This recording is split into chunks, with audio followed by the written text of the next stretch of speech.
I'll ask one question here. My question is for Katrina on whether you should update translations. And you seem to come down at least slightly on the side, well, we should need to update it for each generation. But for me, let's take an example of Dostoevsky, okay, in Russian. The translation I liked best about Dostoevsky was Constance Garnett. And her English is very Victorian, so it sounds a little bit old-fashioned to the English ear. But for me, Dostoevsky was definitely from the 19th century, and it should sound interesting. And so if you updated Dostoevsky to talk about modern colloquialism, it wouldn't sound right in my ear. So for me, I'd like to have the translation back in the original translation, meaning the old translation that makes it, put it in that historical period. I think it's a good point. And I think that my response to that is, I know that that is like the accepted, she's, accepted Dostoevsky translator. There's this Russian couple whose name I forget. It's a Russian wife and is it American or British? Does anyone remember their? There's Magershak too. But there's this couple that's been translating all kinds of Dostoevsky and Tolstoy, and new translations that are coming out all, in the last couple of years. War and Peace also. Yeah. Anna Karenina. They did Anna Karenina.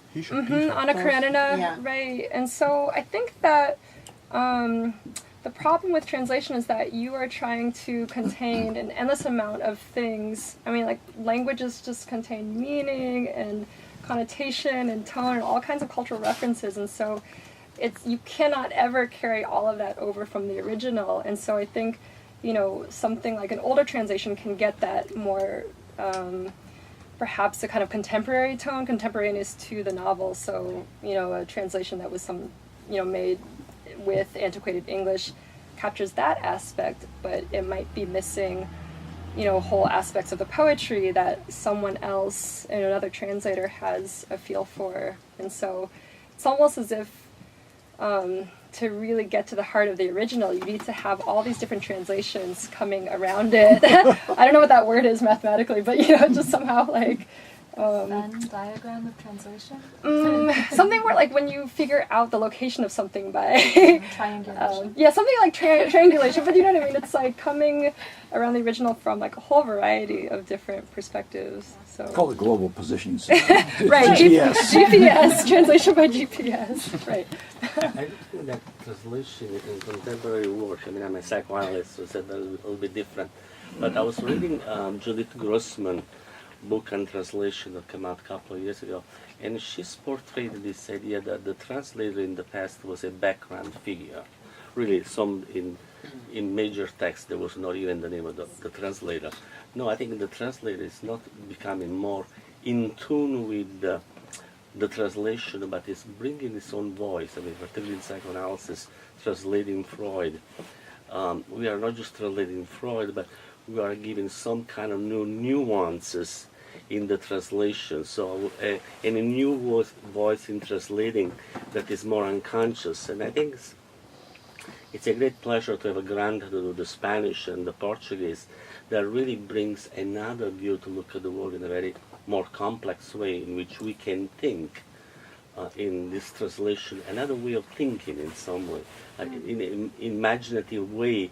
In your reading, I could feel that there's a different voices in the accent between the Carioca and yours. So there is something that touches different souls in some way. The finger. He uses a finger. He speaks. He uses a finger. Yeah. More. May I make a comment about your Brazilian? I've never studied Portuguese. Well, I've attempted many times. I'm Italian, and I've studied Greek, classical Greek, and Latin, German, so on. And I could understand you a lot better than I could understand you. Yeah, me too. Yeah, I'm right. Even though most of our Brazilian friends are from Rio. And I don't think we have any friends from São Paulo. Sao Paulo, yeah. But I had a very hard time. Understand me. Interesting. Yeah. Me too. But it, but That's why I'm not it using sounds periods. wonderful. It's crazy. When I start writing, I don't use periods because it's hard to understand me. Yeah, this is very interesting. I think maybe my friend from there can confirm this, but I think, well, okay, your native language is Italian. Italian. In the countryside of Brazil, of Northeast, or in the backlands, there is some kind of much more old Portuguese, or much more traces of old Portuguese and of something of old Spanish also. So, for example, in Portuguese we say vassoura. In Spanish it would be much more basura. In the countryside of Northeast, one can find some people saying the V and saying the sound B. Well, but it's really interesting to. Yeah, but also that's hand. For Italians, it's hand. Oh, It's- sure, yeah. Yeah. So you're really 50% of the meaning is my hand. Are my hands, right? Yeah. hand tells and the sound. So I think that's how I understand. But I'm still right. In contemporary Brazilian literature, there is a new themes that are evolving in the young voice of Brazil. There is a particular voice or many voices in terms of literature. Literary critics. No, I can. We talked about this yesterday. I really thought that right now we live in a moment where literature is less grounded. The narratives are less grounded. We used to have novels full of characters, villages, communities, and now we have just novels of individuals. They're isolated, and really kind of really massive now. We used to have novelists that wrote about communities. For example, Jorge Amado, he has novels that has a name of a character. Gabriela, for example.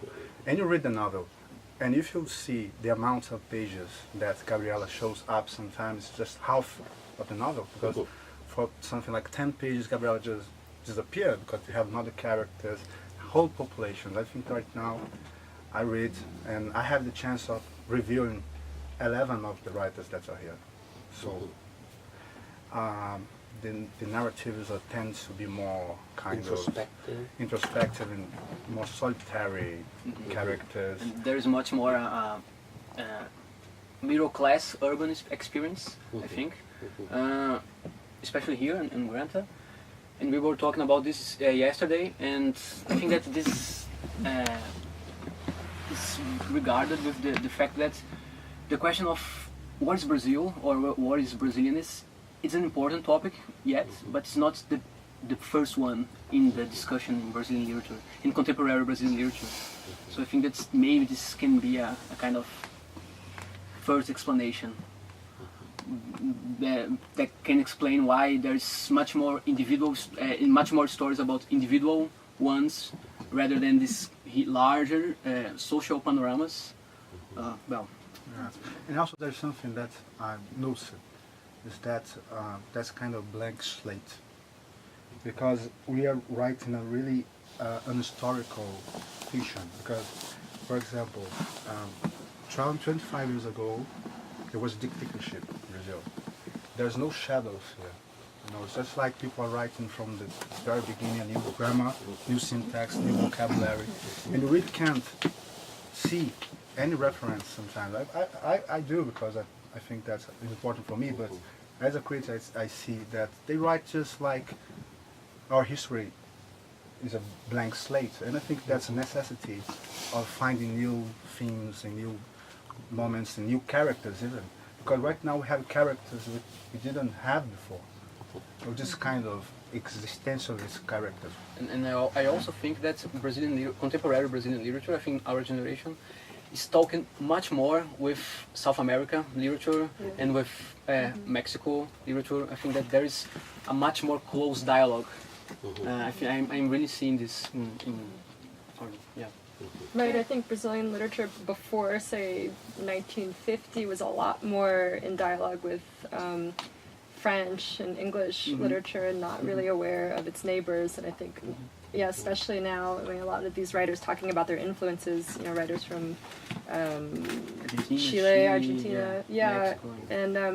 and the editors of the Brazilian Granta also talk about this change in contemporary Brazilian literature, where the burden of making visible Brazilian identity and really, you know, writing about these huge swaths of regions and communities that hadn't really been represented in Brazilian literature or, you know, to the world outside of Brazil before. I think there's a sense that a lot of that work, a lot of that urgent work has been done, or there's some kind of, you know, groundwork, and so a lot of writers are, you know, feel more freedom to write about more personal issues, or more, you know, maybe not take on, like you said, entire ethnographies in a way. Really. So, Well, should we take that opportunity to thank everyone for coming and continue the conversation?